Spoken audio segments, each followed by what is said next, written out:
গাঁজা এবং মানব পাচারের করিডোর হয়ে উঠেছে আগরতলা রেল স্টেশন। ফের ৮ বাংলাদেশি মহিলাকে আটক করা হলো আগরতলা রেলওয়ে স্টেশন থেকে। সেই সাথে গ্রেপ্তার করা হয়েছে সহযোগী এক ভারতীয় দালালকেও। কাঞ্চনজঙ্ঘা এক্সপ্রেসে চড়ে মুম্বাই এবং পুনে পাড়ি দেওয়ার আগে গ্রেপ্তার করা হয়েছে সেই অবৈধ উপায়ে ভারতে প্রবেশকারী ৮ বাংলাদেশি মহিলাকে।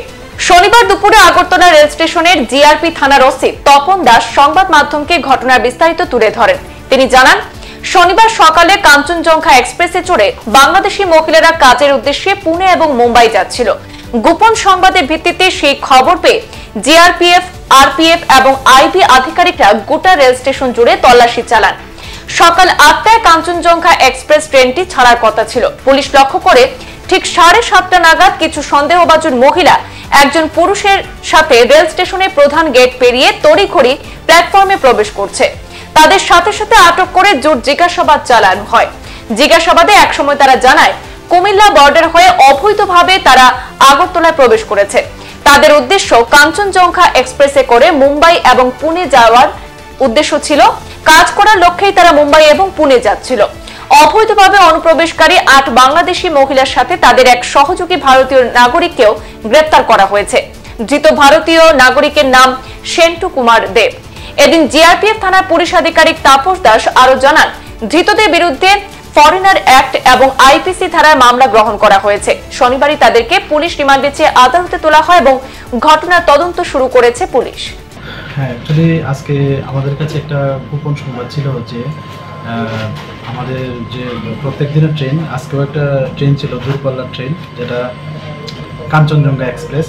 তো ওইটা দিয়ে একটা বিশাল সংখ্যক বাংলাদেশের লোক যেতে পারে এরকম খবর। তারপর আমরা জিআরপিএফ এবং আরপিএফ থানার পুলিশ মিলে আমরা সব দিকে একটা অ্যাম্বুশ বসি।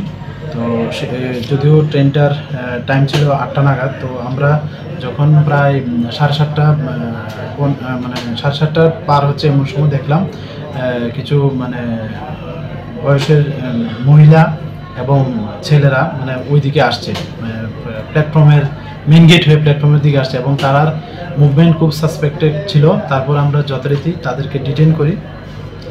তো ডিটেন করে আমরা 9 জনকে ডিটেন করেছি টোটাল।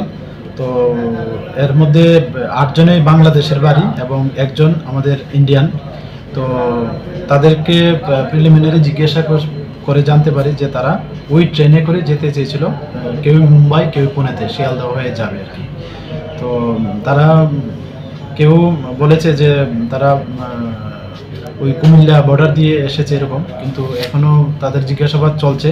তো তাদের কাছ থেকে আমরা আরও আশা করি আরও অনেক কিছু তথ্য বেরিয়ে আসবে তাদের কাছ থেকে। তো এই নিয়ে আমাদের জিআরপি থানাতে একটা মামলাও নিয়েছি বিভিন্ন ফরেনার অ্যাক্ট, আইপিপি অ্যাক্ট এবং আইপিসি ধারা অনুসারে। আর আমরা এর মধ্যে কিছুজনকে আমরা পুলিশ রিমান্ডেও আনবো। তো তাদেরও কঠোরভাবে আমাদের অফিসাররাও জিজ্ঞাসাবাদ চালিয়ে যাচ্ছে। তো আজকে আমরা তাদের মহামান্য আদালতে প্রেরণ করবো এরকম। তাদের যিনি আমাদের ইন্ডিয়ান, ওনার নাম তো সেন্টু কুমার দেব।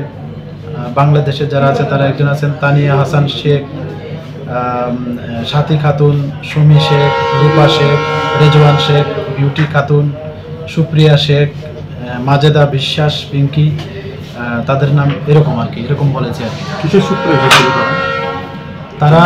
তো এখনো আমরা জিজ্ঞাসাবাদ চালিয়ে যাচ্ছি। তো যতটুকু সম্ভব তারা পুনে এবং মুম্বাইতে কাজ করতে যাবে এরকম তাদের তাদের যে কর্তৃপক্ষ আর কি, তারা এরকম বলছে আর কি এখন পর্যন্ত। তো নিশ্চয়ই এর পিছনে আরো অনেক কিছু থাকতে পারে আশা করছি। আজকে মহামান্য আদালতে প্রেরণ করব। তারা কি দালালের সাথে ছিল না? নিশ্চয়ই আমরা কারণ দালাল ছাড়া তো আর হতে পারে না। তো আমরা ওই বিষয়টাও দেখছি, তাদের দফায় জিজ্ঞাসাবাদ চালিয়ে যাচ্ছে। সংবাদ এই পর্যন্তই। ফিরছি পরবর্তী অন্যান্য আপডেট নিয়ে। ধন্যবাদ।